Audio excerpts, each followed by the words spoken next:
जय गुरु जी संगत जी। वीडियो को लाइक कीजिए, चैनल को सब्सक्राइब कीजिए और बेल आइकन को प्रेस कर दीजिए ताकि आपको लेटेस्ट वीडियो की जानकारी अच्छे से मिल सके। जय गुरु जी संगत जी।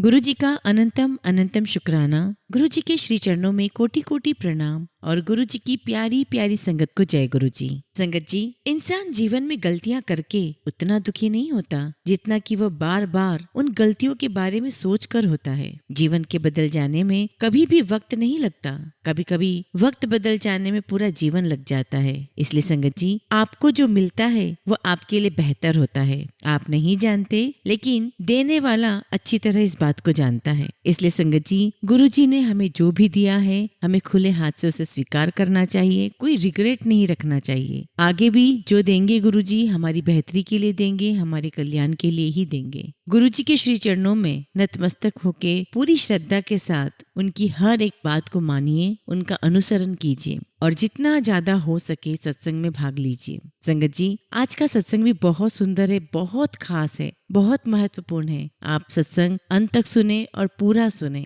आप जानते हैं सत्संग के हर शब्द में बहुत सारी ब्लेसिंग्स होती हैं गुरु जी की, और हमारे लिए कई सारे ढेरों जवाब होते हैं। अगर आप भी अपना सत्संग हमें शेयर करना चाहते हैं तो सुंदर लिखावट में हिंदी में ईमेल आईडी और व्हाट्सएप पर शेयर कर सकते हैं, और अगर आप चाहें तो ईमेल आईडी और व्हाट्सएप पर टाइप भी कर सकते हैं। तो चलिए संगत जी, आज का सत्संग शुरू करते हैं। संगत जी, आज का जो सत्संग है वो गुरु जी की प्यारी और पुरानी संगत है रूपा सूद आंटी का। आज हम रूपा सूद आंटी का सत्संग सुनेंगे। जय गुरु जी, शुक्राना गुरु जी। प्यारी संगत को नमस्ते। संगत जी, एक्चुअली मेरी जर्नी गुरु जी के साथ बहुत साल पहले स्टार्ट हो गई थी, ऐसा मुझे लगता है, क्योंकि बचपन मेरा बंगला साहिब में निकला। मैं मम्मी के साथ जाया करती थी, फिर शादी हो गई, फिर हम साईं मंदिर जाने लगे। वहाँ हर थर्सडे को हम लोग खिचड़ी बनाकर ले जाया करते थे और बांटा करते थे, और मैं उस सेवा में हिस्सा लेती थी और बहुत अच्छा लगता था हमको। वहाँ साईं बाबा के सामने बैठती, उनसे बातें करती, दिल का हाल सुनाती, और मुझे ऐसा लगता था कि जैसे वो मुझे हर बात का जवाब दे रहे हैं। इस तरह बहुत साल निकल गए और फिर मेरी छोटी बेटी की शादी का समय आया, और जो मेरी होने वाली समधन थी वो गुरुजी के साथ अटैच थी। और जब मेरी समधन ने गुरुजी से बात की कि हम शादी की चर्चा चला रहे हैं और हमारी समधन से रूपा आंटी से बात करने जा रहे हैं, तो गुरुजी ने कहा कि एक काम करो, रूपा सूद आंटी को यहाँ बुलाओ, मैं बात करूंगा। तो ये गुरुजी की मेहरबानी थी कि मैं वहां पर पहुंच पाई, और जब मैं वहां पर पहुंची तो उसके बाद तो लाइफ में पीछे देखने का कोई सवाल ही पैदा नहीं होता था, और गुरुजी के साथ ऐसे जुड़े कि वहां से फिर कहीं और जाने का मन ही नहीं किया। बस यही होता था कि कब शाम हो गुरुजी के पास जाएं, वहां बैठे लंगर खाएं, और पिलर के पीछे पीछे बैठते थे, नजरें चुराते थे कि कहीं ऐसा ना हो कि गुरुजी हमें बोल दे कि चलो अब तुम जाओ। और इसी तरीके से बहुत साल निकल गए। गुरुजी ने अपनी सानिध्य में रखा, बहुत प्यार दिया, और इसी बात की हमें बहुत खुशी है। संगत जी, अब कुछ साल पहले की बात है जब मेरे अंकल का कैंसर का ऑपरेशन हुआ। आप विश्वास रखिए संगत जी, गुरुजी ने ये ऑपरेशन ऐसे करवा दिया जैसे टॉन्सिल्स का ऑपरेशन हो। 15 दिन के अंदर बायोप्सी हो गई, सारा ट्रीटमेंट हो गया, ऑपरेशन हो गया, और 15 दिन के बाद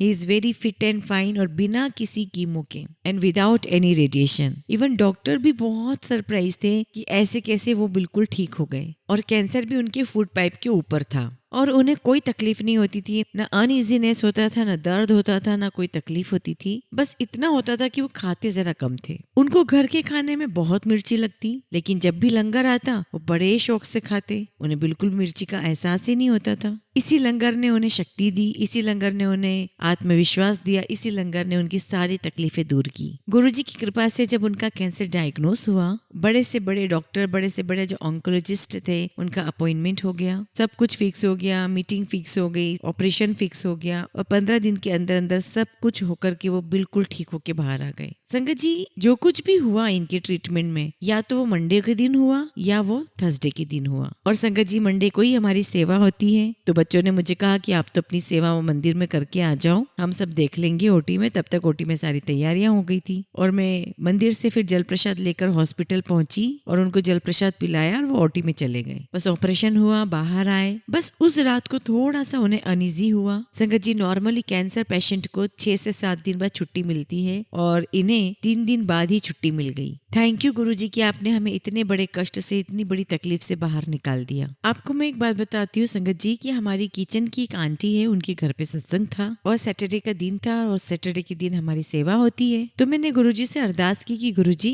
मेरा सत्संग में जाने का भी मन कर रहा है, लेकिन मैं सेवा छोड़कर तो नहीं जाऊंगी, तो आप ही बता दीजिए कि मैं क्या करूं। तो गुरुजी ने मुझे रात में ड्रीम में दर्शन दिए और बताया कि आंटी के घर में सत्संग हो रहा है, गद्दी लगी हुई है और गद्दी के पास एक थोड़ी सी जगह बची हुई है चरणों के वहां पर, जहाँ पर मैं बैठी हुई हूँ। तो मैं समझ गई कि गुरुजी आप कह रहे हो कि तू सत्संग पर चली जा। तो मैं अगले दिन सेवा पर ना जाके सत्संग पर चली गई। और संगत जी, जब मैं वहां गई तो आप बिलीव कीजिए पूरा हॉल भरा हुआ था, कोई जगह खाली नहीं थी, सिर्फ उतनी ही जगह खाली थी जो चरणों के पास बची हुई थी, जो मैंने सपने में देखी थी। और मैं वहां जाकर के बैठ गई। संगत जी, जब मैं वहां पीछे से निकल कर आगे आ गई तो जो अंकल वहां चाय प्रसाद बांट रहे थे, तो उन्होंने शायद मुझे नहीं देखा। तो मैं वहां बैठी रही और मुझे चाय प्रसाद नहीं मिला। तो मैंने मन में सोचा कि शायद गुरुजी की मर्जी होगी, गुरुजी को अगर चाय प्रसाद पिलाना होगा तो पिला देंगे। और थोड़ी देर के बाद जिन अंकल के घर पे सत्संग था, वो अंकल एक ट्रे में चाय प्रसाद और जो उनके यहाँ प्रसाद का भोग बना था वो लेकर के आए। वो मैंने खा लिया और बाद में उन्होंने मुझे बताया कि जब वो दूसरे कमरे में ध्यान में बैठे हुए थे सत्संग में, तो गुरुजी ने आकर के उन्हें कहा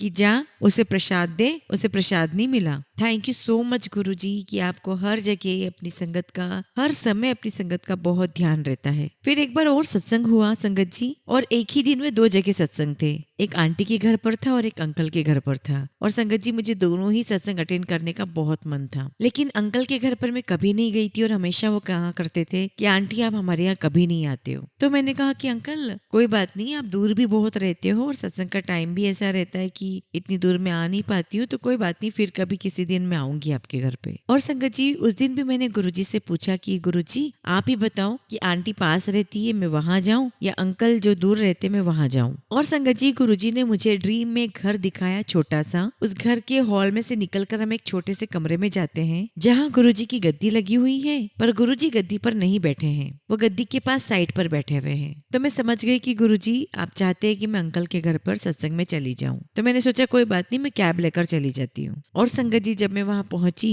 तो आप बिलीव करिए, वही गद्दी, वही कलर, सेम जो मैंने सपने में देखा था वही सब कुछ था। और वहीं पे गुरुजी के चरणों के पास एक थोड़ी सी जगह थी जहाँ पर मैं बैठी थी। और वहां जब मैं बैठी तो मुझे वहां गुरुजी नजर आए गद्दी पर व्हाइट चोले में और मुस्कुरा रहे हैं। और मुझे ऐसा लग रहा है कि मुझे मुस्कुराते हुए बोल रहे हैं कि तू आ गई यहाँ पर सत्संग में। और सपने में मैं जिस हॉल से निकल करके गई थी, मैं उसी हॉल में आकर के बैठ गई फिर। और संगत जी, इसी तरीके से गुरुजी के साथ हमारी जर्नी चलती रहती है। एक दिन ऐसा था संगत जी कि मेरा मन बहुत उदास था। कभी कभी हम ना बच्चों की तरह बिहेव करते हैं। क्योंकि मैंने मम्मी के साथ बहुत समय गुजारा है, बहुत टाइम काटा है, तो मुझे उनकी बहुत याद आ रही थी। तो रात में मैं गुरुजी के स्वरूप के सामने बैठी और मैंने कहा कि गुरुजी आज मेरा मन बहुत उदास है, और मैं रो भी दी और ऐसे ही करते करते मैं सो भी गई। और फिर रात में गुरुजी मेरे सपने में आए और उन्होंने मुझे दिखाया कि एक बहुत बड़ा हॉल है और गुरुजी दूर गद्दी पर बैठे हैं और मैं कोने में जाकर के चुपचाप से बैठी हुई हूँ। और गुरुजी ने फिर मुझे दूर से इशारा करके बुलाया, इधर आ।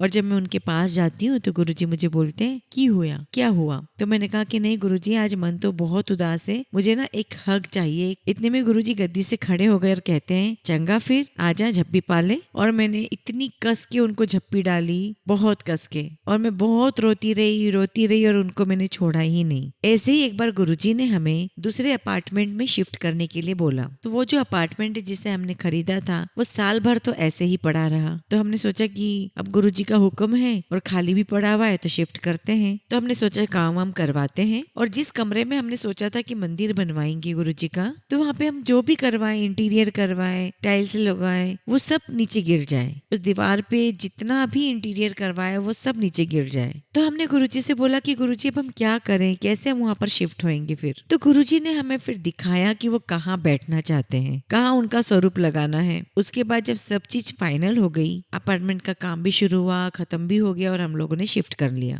ये गुरुपुरब का दिन था और उसके बाद आया फिर न्यू ईयर। हमारा बेटा संगत जी हमारे अपार्टमेंट के सामने वाले अपार्टमेंट में रहता था। उसके घर पर हम लोग सब न्यू ईयर की पार्टी मना रहे थे, डिनर कर रहे थे और वहां पर सभी लोग कोई ना कोई किसी को गिफ्ट दे रहा है, कोई फूल दे रहा है और ये सारा सिलसिला चल रहा था। तो गुरुजी से मेरी बेटी ने कहा कि गुरुजी हमारी न्यू ईयर की गिफ्ट कहाँ है? आपने तो मुझे कोई गिफ्ट नहीं दी। और फिर वो बात यहीं आई गई हो गई और हम सब सब अपने अपने अपार्टमेंट में आ गए। तो 12 सवा 12 का टाइम था और फिर वो अपने कमरे में जाती है और थोड़ी देर बाद वो अपने कमरे में से आवाज मारती है और मुझे बोलती है कि मम्मा आप यहाँ पर आओ। तो मुझे लगा पता नहीं क्या हुआ, क्यों बुला रही है मुझे। तो कहती कि देखो यहाँ पर क्या है। और जैसे ही हमने लाइट ऑन करी तो उसने दिखाया कि पूरी दीवार पर स्वरूप से अमृत वर्षा हो रही है। तो गुरुजी ने दिखा दिया कि मैंने तुम्हें अपार्टमेंट में शिफ्ट भी कर दिया, न्यू ईयर का गिफ्ट भी दे दिया, जाओ ऐश करो। और गुरुजी हमेशा यही कहा करते थे, जाओ ऐश करो, जाओ ऐश करो। ऐसा नहीं है संगत जी कि हमारी लाइफ में कोई बैड टाइम नहीं आया, कोई संघर्ष भरा समय नहीं आया,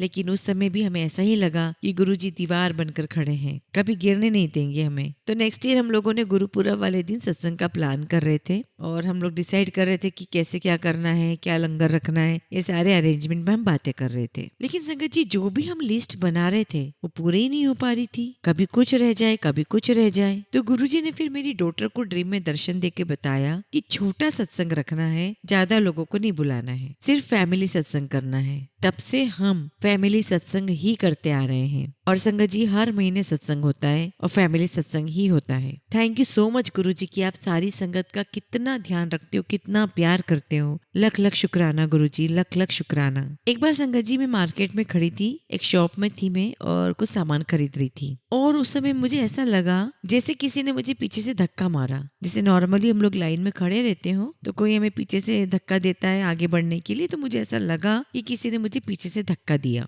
और मैं 2 कदम आगे हो गई। और ये सब इतनी जल्दी हुआ कि मैं खुद बाद में सोच रही थी कि हुआ क्या मेरे साथ। और जो दुकानदार है उसकी वॉल क्लॉक एकदम से नीचे गिरी और मेरे पैरों के पास आकर के गिर गई और चूर चूर हो गई। और शॉपकीपर डर गया, वो मेरे पास आया कि आंटी आपको कहीं लगी तो नहीं। तो मैंने कहा कि नहीं कुछ नहीं हुआ मुझे, मैं ठीक हूँ। और मैंने पीछे देखा कि कौन है, तो मुझे पीछे कोई नजर नहीं आया। तो मैं समझ गई कि गुरुजी के सिवा हमें कौन बचा सकता है। और फिर मैं वहां पर शॉपकीपर से जब बात करने लगी तो मेरे कानों में ऐसी आवाज आने लगी कि निकल यहाँ से, निकल यहाँ से। तो मैंने शॉपकीपर अंकल को बोला कि अंकल ठीक है, मैं बिल्कुल ठीक हूँ, मुझे कुछ नहीं हुआ है और अब मैं जा रही हूँ। मैं गाड़ी में आकर बैठ गई और बहुत देर तक मैं गाड़ी में रोती रही। मैं इसलिए भी रोती रही कि मैं गुरुजी को थैंक यू बोलती रही कि गुरुजी थैंक यू सो मच, आप घर पर भी साथ में हो, आप मार्केट में भी साथ में हो, आप हर वेले साथ में हो। मैं आपका कहाँ कहाँ शुक्राना करूँ, आप बच्चों के साथ होते हो। बस मैं हाथ जोड़कर गुरुजी से यही बोलूंगी, लख लख शुक्राना गुरुजी, हमें थामने के लिए, हमें हर पल हमारा साथ देने के लिए लख लख शुक्राना गुरुजी। संगत जी अब हम अगला सत्संग शिल्पा अरोरा आंटी का सुनेंगे जो गुरुजी की प्यारी और पुरानी संगत है। जय गुरुजी, शुक्राना गुरुजी, अनंतम अनंतम शुक्राना गुरुजी कि आपने मुझे ये मौका दिया सत्संग शेयर करने का। सारी संगत को जय गुरुजी। गुरुजी हमेशा कहा करते थे कि तुम मुझसे कब जुड़े हो तुम्हें खुद ही नहीं मालूम है, मुझे जब तुम्हें बुलाना है मैं तभी बुलाऊंगा, चाहे तुम कितनी भी कोशिश करो। तो 1996-97 की बात है, मेरी मदर इन लॉ बहुत बीमार थी, वो डायलिसिस पर थी। तो वीना कोचर आंटी ने मुझे कहा कि तू जलंधर में गुरुजी है, तू वहां लेकर जा, तेरी मदर इन लॉ पक्का ठीक हो जाएगी। गुरुजी का आदेश था ही नहीं, हमें पहुंचना ही नहीं था, तो हम कैसे जा सकते हैं। मेरी बड़ी इच्छा हुई वहां जाने की, परंतु जब बुलावा ही नहीं था तो कैसे पहुंच सकते थे। बहुत साल बीत गए संगत जी और लगभग 2006 की बात है। और उन दिनों मेरे सिस्टर इन लॉ के जो फादर इन लॉ थे उन्हें कैंसर था और वो काफी बीमार थे, हॉस्पिटल में थे। तो मेरी सिस्टर इन लॉ की जो बिटिया है उसने मेरे हस्बैंड को फोन किया और बोला मामा जी मम्मी पापा तो जाएंगे नहीं, मेरी फ्रेंड ने बताया है कि छतरपुर में कोई गुरुजी है, तो आप आज मुझे वहां ले जाओ, मेरे दादाजी ठीक हो जाएंगे, वो बहुत सफर कर रहे हैं। मेरे हस्बैंड बड़े प्यार से अपनी नीस को गुरुजी के आश्रम लेकर के गए, एम्पायर स्टेट। और जब ये लोग वहां गए तो मेरे हस्बैंड को पता नहीं क्या लगा, ऐसा लगने लगा उन्हें कि जैसे सब कुछ मिल गया हो। उन्होंने डेली आना शुरू कर दिया मंदिर में। वो और मेरी नीस डेली जाते थे, शाम को चले जाया करते थे और लंगर प्रसाद करके वापस आते थे। और ऐसा बहुत दिन तक चलता रहा, मैं कभी गई नहीं थी और मुझे ये भी नहीं पता था कि ये वही गुरुजी हैं जो कोचर आंटी ने मुझे बताया था कई साल पहले। तो एक दिन मेरे हस्बैंड ने मुझे बोला कि शिल्पा चल तुझे भी लेकर के चलता हूँ गुरुजी के पास, वहाँ बहुत अच्छा लगता है और मैं वहाँ जाता हूँ तो बड़ी शांति मिलती है, तू भी चल मेरे साथ। मैं भी तैयार हो गई और वहाँ जाके मत्था टेका, बहुत बहुत अच्छा लगा, बहुत शांति महसूस हुई। अब गुरुजी की मेहर देखिए, मेरी आगे वाली लाइन में सबीना कोचर आंटी बैठी हुई थी। तो इतने में सबीना कोचर आंटी ने पीछे मुड़ के देखा और मुझे देख करके बोलती अरे शिल्पा तू बैठी है, चल बाहर चलते हैं जहाँ पर गाड़ियां पार्क होती है, वहाँ चल कर के बातें करते हैं, मैं तुझे गुरुजी के बारे में और बताती हूँ। अब सबीना और मैं चल कर के बाहर बैठ गए और 1.5-2 घंटे तक सबीना मेरे साथ अपना सत्संग शेयर करती रही। तो फिर लंगर का समय हो गया, मेरे अंकल भी वहीं थे, हम सब ने लंगर किया और लंगर करने के बाद आज्ञा लेकर घर जाना होता है। तो इतने में सबीना कोचर आंटी ने मुझे कहा कि शिल्पा एक काम कर, तू रुक जा, मैं तुझे गुरुजी से मिलवाती हूँ। और संगत जी, वो मेरी फ्रेंड थी, बचपन की फ्रेंड थी और मुझे लगा कि वो मुझे किसी गलत रास्ते पे तो ले ही नहीं जा रही है। तो जैसा उसने कहा मैंने चुपचाप उसकी बात मान ली और हम लोग वहाँ रुक गए। और थोड़ी देर बाद हमारी बारी आई, मत्था टेका, गुरुजी से आशीर्वाद लिया। तो जैसे हम मत्था टेके उठे, सबीना ने बोला कि गुरुजी ये मेरी, और उसके शब्द भी पूरे नहीं हुए थे इतने में गुरुजी ने बोला, हाँ हाँ मैंने पता है, ये तेरी बचपन की फ्रेंड है। और ये भी बताया गुरुजी ने कि तू 2 घंटे बाहर बैठी रही है और इसे सारा सत्संग सुनाया है तूने। और मुझे देखकर गुरुजी ने कहा कल्याण हो, और मैं बहुत खुश सुनकर। और गुरुजी ने मुझे देख करके बोला कि ये राधा स्वामी है। और जब गुरुजी ने मुझे ये बोला तो मैं सुनकर चुप हो गई कि राधा स्वामी है। और मुझे लगा कि मेरे पेरेंट्स तो आर्य समाजी हैं। अब मुझे समझ में नहीं आया कि गुरुजी क्यों बोल रहे हैं कि राधा स्वामी है। मैंने हस्बैंड को बोला, हस्बैंड भी बोले कि कोई बात नहीं, तो घर चल। अगले दिन मैंने अपनी मदर को फोन किया तो मैंने मम्मी को बोला कि मम्मी मैं गुरुजी के यहाँ गई थी और उन्होंने बोला कि हम राधा स्वामी हैं। वो कैसे? तो मम्मी बोले कि नहीं शिल्पा, तुझे पता नहीं है, तेरे जो नानके हैं, तेरे नाना के परिवार वाले, वो राधा स्वामी हैं। और इधर मेरे हस्बैंड की मदर की तरफ भी सब लोग राधा स्वामी थे। तो मम्मी ने कहा कि शिल्पा अगली बार से मैं भी तेरे साथ चलूंगी। हम लोग रेगुलरली जाने लगे। मैं एक स्पेशल स्कूल में प्रिंसिपल के तौर पर काम करती थी। स्कूल में मैं अपना काम खत्म कर लेती थी, हस्बैंड मुझे वहाँ पिकअप करने आ जाते थे और वहाँ से हम सीधे गुरुजी के पास जाया करते थे। मुश्किल से हफ्ते 2 हफ्ते ही हुए होंगे। एक बार जब हम लोग लंगर करके आज्ञा लेने के लिए लाइन में लगे हुए थे, बिटिया मेरी लेडी श्री राम कॉलेज में पढ़ा करती थी और उसने बहुत समय से जिद कर रखी थी बाहर जाकर के पढ़ने की। हस्बैंड का कुछ खास काम था नहीं और मेरी जो प्रिंसिपल की जॉब थी उसमें भी कोई खास सैलरी थी नहीं, और इतनी कम सैलरी में बच्चे को यूरोप भेजना बहुत मुश्किल था। लेकिन गुरुजी ने क्या सोचा था मुझे नहीं पता था। तो जब बिटिया का फोन आया तो मुझे कहने लगी कि मम्मी मुझे एडमिशन मिल गई है यूनिवर्सिटी में, इसेक यूनिवर्सिटी में। तो कहने लगी कि मम्मी हम लोग जब वीडियो कॉन्फ्रेंसिंग में हम लोग गए थे फ्रेंच यूनिवर्सिटी में, तो मुझे वहां से कॉल आया कि सुहानी अरोड़ा आपका सिलेक्शन हो गया है। और मैं तो बहुत खुश हुई। मैं गुरुजी के पास गई, मत्था टेका और बोला, और मैंने कहा गुरुजी थैंक यू। तो गुरुजी कहते हैं कि पता है तेरी बेटी का एडमिशन हो गया है, जा ऐश कर। And again it is a very big surprise. और मैं सोच में पड़ गई कि गुरुजी को कैसे पता कि मेरी बेटी का एडमिशन हो गया है। मत्था टेका बाहर निकल गई और सारे रास्ते सोचती रही कि फीस कहाँ से आएगी, पैसे कहाँ से आएंगे। और ऐसे ही सोचते सोचते कुछ दिन निकल गए। और एक दिन ऐसे ही फिर से हुआ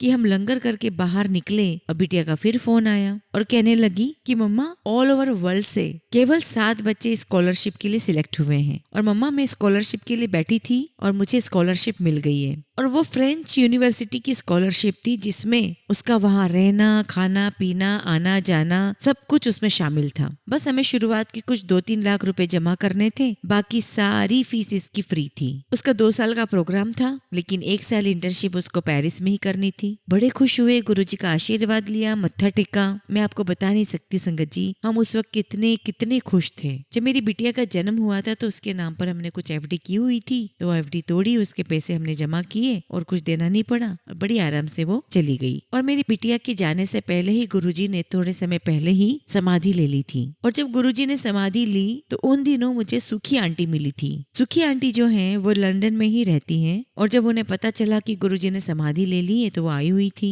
वो मुझे सारे अपने एक्सपीरियंस सुनाने लगी और आंटी ने मुझे बताया कि मेरे पास गुरुजी की फोटो है। तो मैंने कहा कि आंटी आपके पास गुरुजी की फोटो है तो एक मुझे भी दे दीजिए। तो मुझे कहने लगी कि तुम्हें कितनी चाहिए, क्योंकि उनके हाथ में पूरा पैकेट भरा हुआ था। तो मैंने कहा आंटी 2 दे दीजिए, और जो छोटी पासपोर्ट साइज फोटो होती है उन्होंने मुझे वो 2 दे दिए। सुखी आंटी से ये 2 फोटोग्राफ लेकर के मैं मंदिर से निकली, हाथ में पकड़े हुई थी ये 2 फोटोग्राफ। और मंदिर से लेके छतरपुर के बीच तक जो तिबोली गार्डन आता है और उसी बीच में मैंने फोटोग्राफ्स निकाली तो मैंने देखा कि फोटो 2 से 3 बन गई है। 3 कैसे बनी मुझे नहीं पता। तो मैंने एक फोटोग्राफ अपनी बिटिया को दे दिया क्योंकि वो जाने वाली थी। मैंने सोचा कि गुरुजी ने ही उसे इतनी दूर पहुंचाया है तो ध्यान भी वही रखेंगे। और एक फोटोग्राफ मैंने अपनी मदर के लिए ली थी और तीसरी फोटोग्राफ मैंने अपने पास बहुत अच्छे से संभाल कर रख ली। और थोड़े दिनों के बाद मैं उस फोटोग्राफ को लैमिनेशन के लिए लेकर के गई और जब मैंने लैमिनेशन करवाया तो अंकल ने मुझे बोला कि आंटी लैमिनेशन तो हो गई है लेकिन ये जो कलर है फोटोग्राफ के वो सारे स्मज हो गए हैं and I am very very sorry. और जब मैंने फोटोग्राफ देखा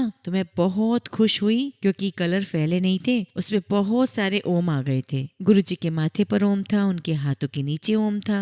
मैंने वो संभाल करके उस फोटोग्राफ को अपने लॉकर में रख दिया। गुरुजी की महासमाधि के दिन के बाद गुरुजी के बर्थडे का फंक्शन था तो मैं फोटोग्राफ निकाल के अपने साथ लेकर के जा रही थी। तो जैसे ही मैंने लॉकर में से फोटोग्राफ निकाला और उस फोटोग्राफ में हाथ के नीचे जो ओम बना था वहां पर एक न्यू बोर्न बेबी की एक प्रिंट आई हुई थी। ऐसा लग रहा था जैसे गुरुजी ने अपने बच्चे को किसी को ब्लेस किया है। मैं बहुत खुश हुई, अपने साथ वो फोटोग्राफ ले गई, मंदिर ले गई। गुरुजी की कुर्सी के पास मैंने उस फोटोग्राफ को ब्लेसिंग्स दिलवाई। उसके बाद मैं चली गई बिटिया को लेकर के पेरिस, वहाँ उसकी एडमिशन हुई। और इस दौरान मेरे अंकल गुरुजी के मंदिर गए, एम्पायर स्टेट गए। संगत जी, गुरुजी की महासमाधि लेने से पहले गुरुजी ने एक बार मुझे कहा था कि आंटी आप हर दिन आती हो तो आप सिर्फ सैटरडे के दिन आना। तो मैं मान गई गुरुजी की बात और मेरे अंकल वहाँ पर थर्सडे के दिन गए। वो क्यों गए मुझे पता नहीं। अब इन्होंने लंगर किया और लंगर करके ही वापस घर आ रहे थे। हमारे पास एक गाड़ी थी जिसमें CNG फिटेड था। तो ये लोग रास्ते में वापस आ रहे थे, मेरे हस्बैंड थे और उनके अंकल थे और साथ में मेरे ब्रदर इन लोग भी बैठे हुए थे। अभी ये लोग वापस लंगर प्रसाद करने के बाद घर आ रहे थे।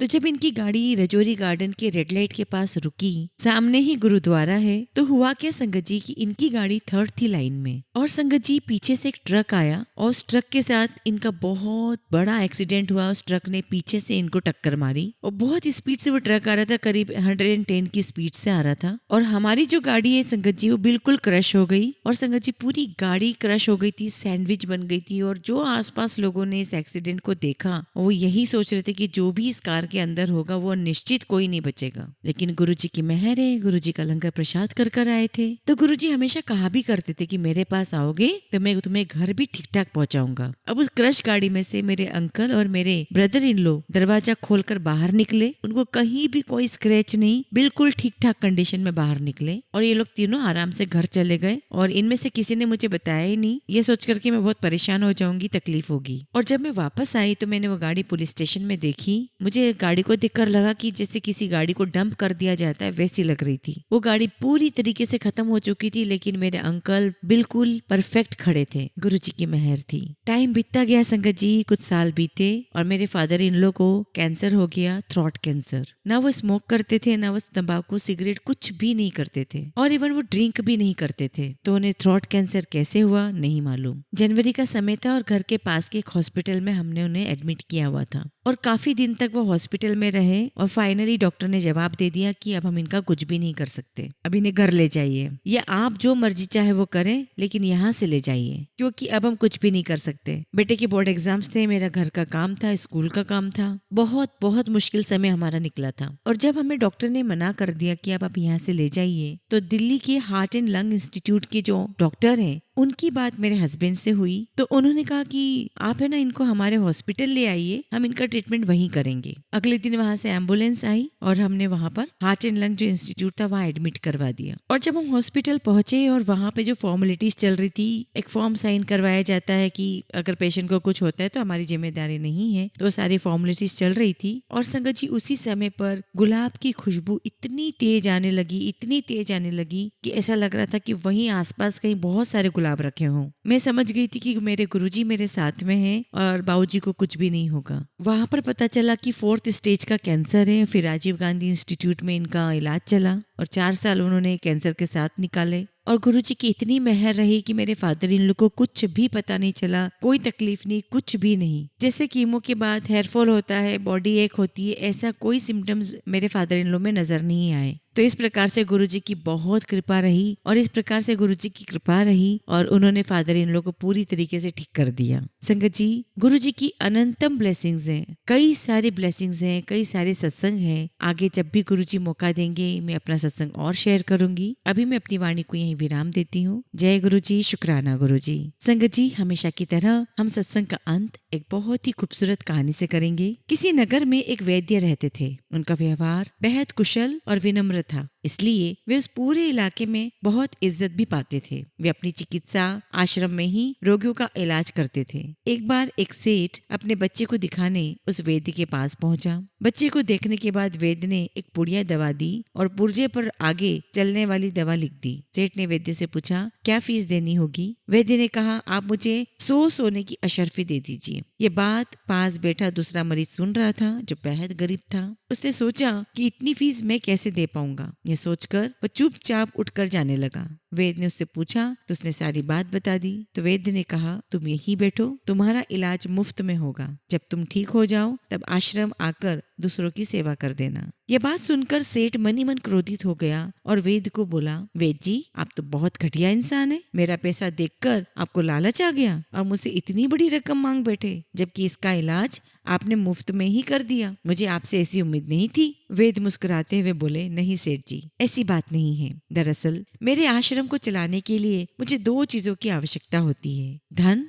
और सेवा। जिस व्यक्ति के पास जो चीज होती है मैं वही मांगता हूँ। आपके पास धन है तो मैं आपसे धन लूंगा, और इस व्यक्ति के पास धन नहीं है, इसलिए ठीक होकर यह मेरे आश्रम में अपनी सेवा प्रदान करेगा। सेठ जी वैद्य जी की बात सुनकर सन्न रह गए। उन्होंने वैद्य से कहा, मुझे माफ कर दीजिए वैद्य जी, मैं बगैर आपका भावार्थ समझे हुए ही किसी गलत निष्कर्ष पर पहुंच गया था। मैं यह भूल गया था कि आप जैसा व्यक्ति यदि कुछ कर रहा है तो निश्चित ही उसका कोई विशेष कारण होगा। यह कहते हुए सेठ ने वैद्य जी की हथेली पर 100 सोने की अशर्फियां रख दी और मुस्कुराते हुए अपने घर की ओर चल पड़ा। संगत जी, इस कहानी से क्या शिक्षा मिलती है? इस कहानी से शिक्षा मिलती है कि यदि हमें अपने जीवन में शांति और प्रगति चाहिए तो हमें दूसरों के निर्णय पर प्रतिक्रिया करने से पहले उसकी एक बार समीक्षा जरूर करनी चाहिए। हमें दूसरों के निर्णय पे तुरंत जवाब नहीं देना चाहिए। हमें पूरा धैर्य के साथ उस सिचुएशन को समझना चाहिए, उसे आत्मसात करना चाहिए और तब अपनी कोई प्रतिक्रिया हमें देनी चाहिए। जय गुरु जी, शुक्राना गुरु जी।